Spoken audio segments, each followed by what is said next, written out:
jungle.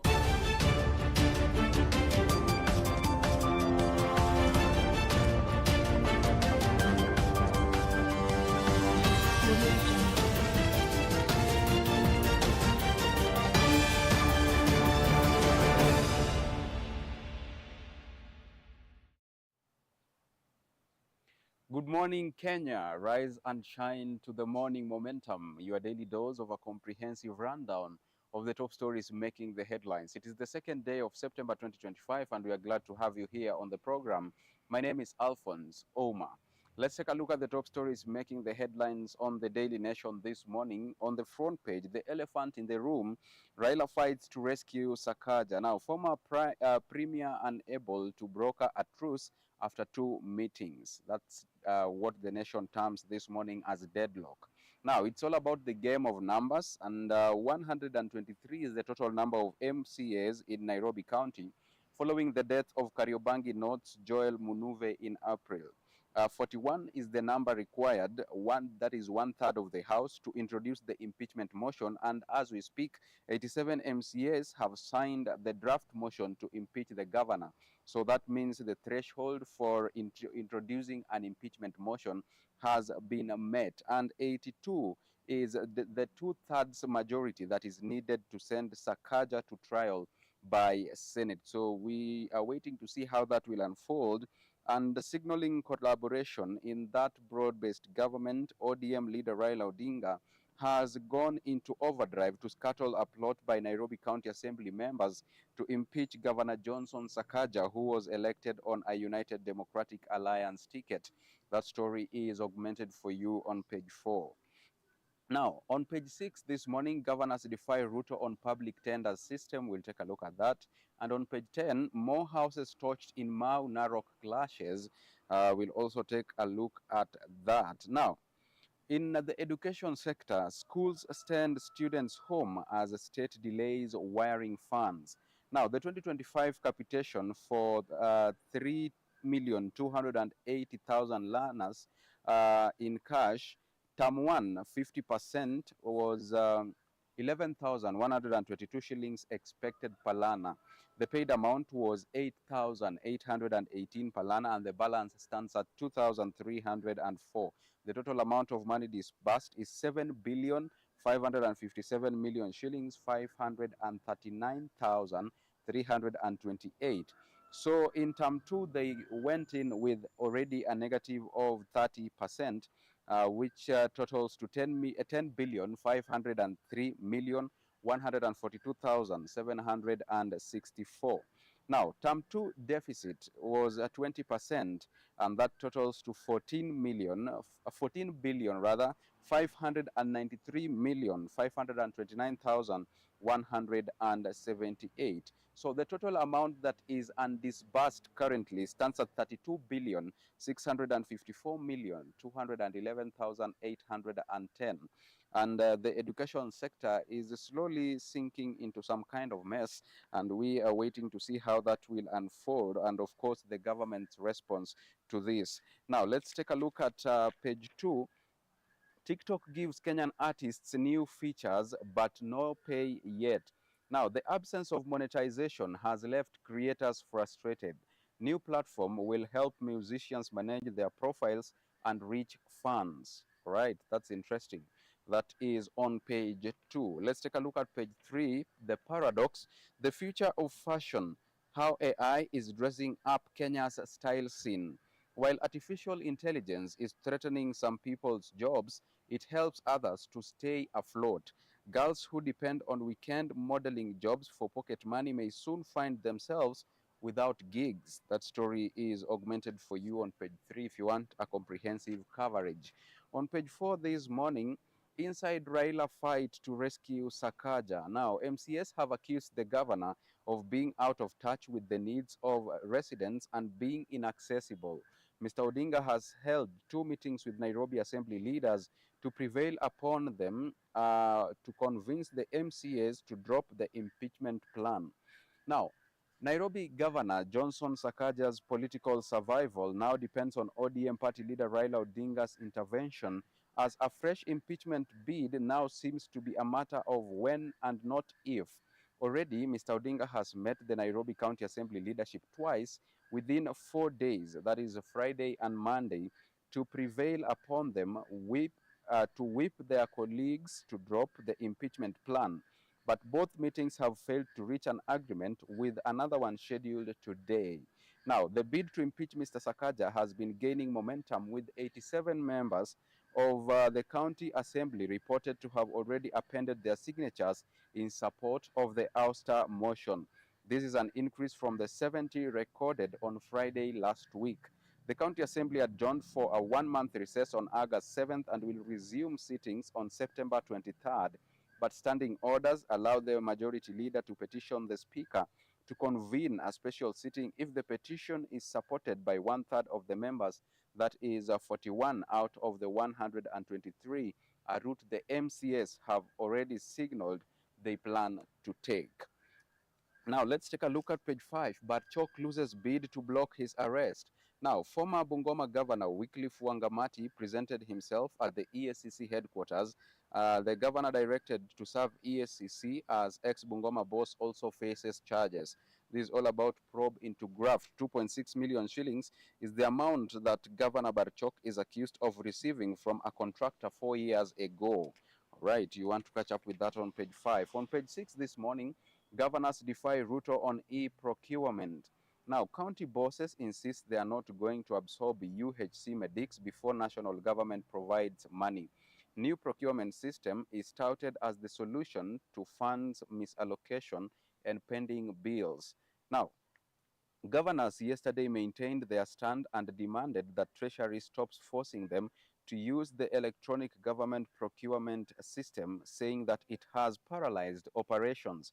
Treasury rolled out the electronic government procurement system in July for all public procurement processes, ending the previous model where entities procured goods and services independently and without central visibility. You want to catch up with that on page 6. Now, on page 7 this morning in the education sector, schools send students home as a state withholds capitation. Now, school heads directed to submit learners unique personal identifier forms. Day schools are bearing the brunt of the financial strain, relying entirely on government funds for their operational costs.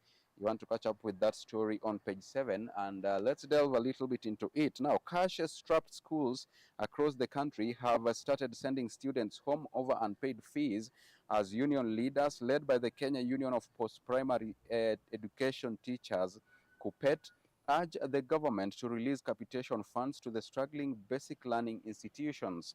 The Kenya Secondary Schools Heads Association says day schools are bearing the brunt of the financial strain as they rely entirely on capitation funds for operational costs.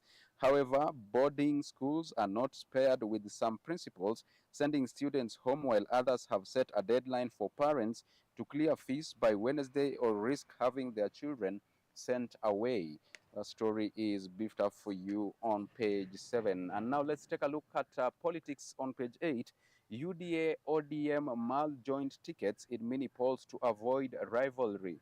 Now, on Sunday, Ruto announced that UDA and ODM had agreed to back one candidate in Ugunja constituency.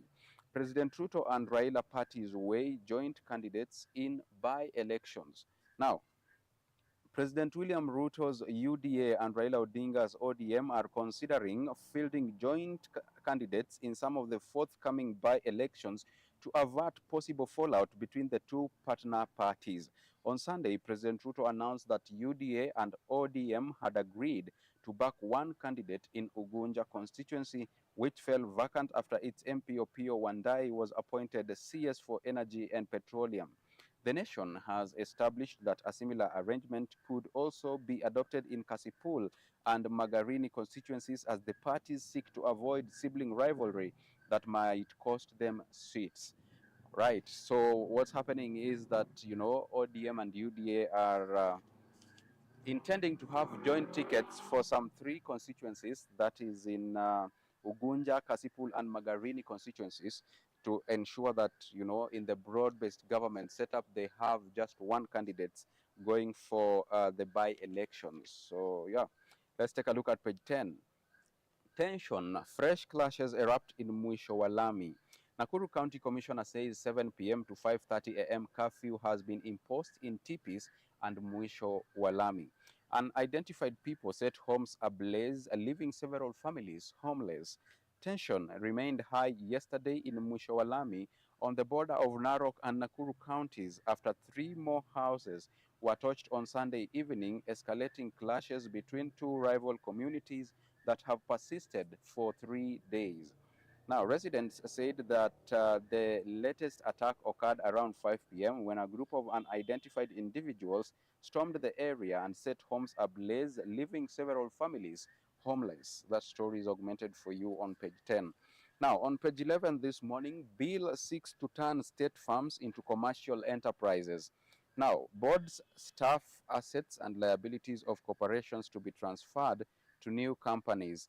The move is aimed at reducing the burden the entities and most of them laws making have placed on the exchequer. That story is augmented for you on page 11. Let's now shift gears and take a look at the expert opinion why Africa's youth must lead agri-food revolution. What is needed is a complete reimagining of agriculture as a site of aspiration, innovation, and impact for young Africans. You want to catch up with that on page 12. Now, let's move on and take a look at DN2, the healthy nation.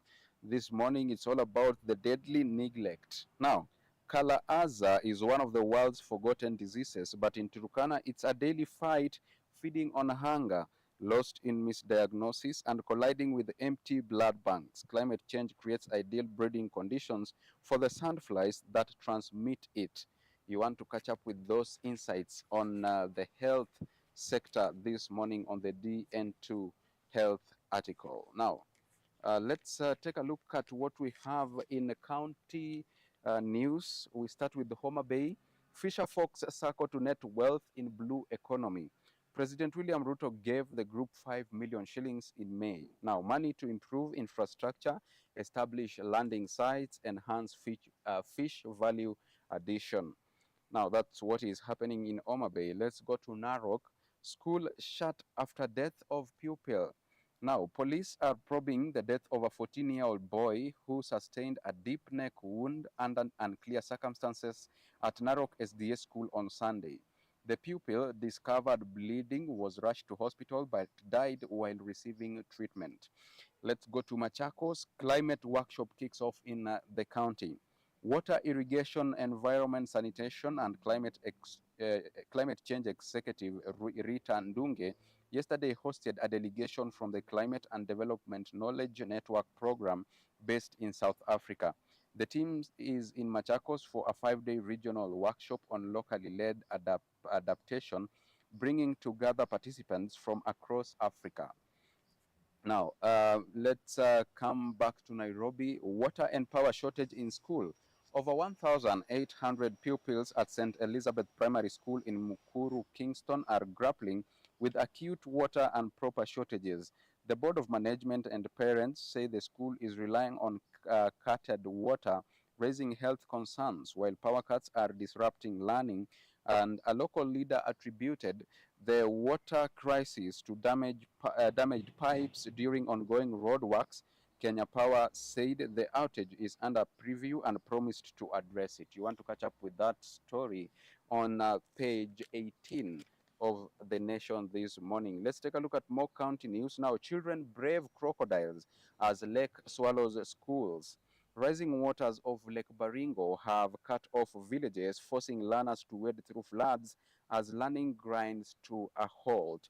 Now, on Friday morning, grade 4 pupil at Loruk Primary School, that is Jeruto, not her real name, tightly held her younger siblings' hands as they ventured through flooded Loruk Chemolingot Road in Baringo County, navigating dangerously high waters to reach their school. Now, in Samburu County, new e-voucher system for livestock vaccination to curb diseases. Now, the Ministry of Agriculture and Livestock Development is set to roll out an electronic voucher, that is e-voucher system, in counties for livestock vaccination, aiming to improve disease surveillance and livestock management, according to Livestock Development Principal Secretary Jonathan Muweke. Security agencies will also leverage the system in the ongoing fight against cattle theft and the illicit livestock trade. You want to catch up with that story on page 20. Now, let's shift gears and take a look at the international scene. Afghanistan earthquake kills 800. Taliban asks world for help. Now, the quake of magnitude 6 struck at midnight local time at a depth of 10 kilometers. The disaster will further stretch the resources of the war-torn nation's administrations. Now, one of Afghanistan's worst earthquakes killed more than 800 people and injured at least 2,800, authorities said on Monday, as rescuers struggled to reach remote areas due to rough mountainous terrain and inclement weather. You want to catch up with that on page 21. So let's briefly go to Kampala. Besigye boycotts trial, accuses judge of bias. Now, jailed Ugandan opposition figure Kizza Besigye boycotted the start of his treason trial on Monday, accusing the presiding judge of bias, his attorney said. Besigye's months-long detention has shone a spotlight on President Yoweri Museveni's human rights record ahead of polls early next year, in which Museveni, who is 80, is seeking re-election. Now, let's go to Brussels. EU boss plane GPS was jammed, Russia suspected. The GPS system of European Commission President Ursula von airplane was jammed while en route to Sunday, Bulgaria, where it landed safely, an EU spokesperson said on Monday.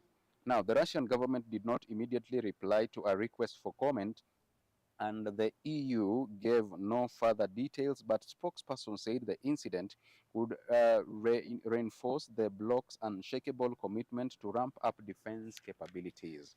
Now, let's take a look at the world of business. We start with trade. Belgium topples US as top buyer of Kenya's coffee. Data shows Brussels bought 8,275.79 tons of the local produce. America was leading importer of beverage in 2022-2023 season at 11,228 tons. The digit stands at 10.4%, which is the proportion of Kenyan coffee that Belgium bought in 2022-2023 season. Now, let's take a look at auction briefly. Edible oil farms assets put on sale, over 2 billion shillings debt. Now, an edible oil processing factory owned by Convex Commercial Logistics Limited has been put up for sale in a bid to recover a 2 billion shillings debt to Stanbic Bank, a few years after the owner ran into financial problems due to COVID-19 outbreak. The bank, through its appointed auctioneer Garam Investments, has invited buyers of the assets of the factory located within the export processing zone in Athi River. Now, we take a look at some sporting action as we wrap up. We start with golf. Deaf golfer Makoha defying stereotypes to excel on courses. Now, club official plays glowing tribute to player living with disability for settling blistering pace. He has beaten able-bodied opponents in competitions and played in Deaflympics. Now, you want to catch up with that illuminating human interest story in the golf sector on page 30. On page 31, we take a look at football. From Kakamega High to the world, Stars player Onyango dreams big. Now, desire to give son good gives Harambee Stars midfielder reason to work hard every day.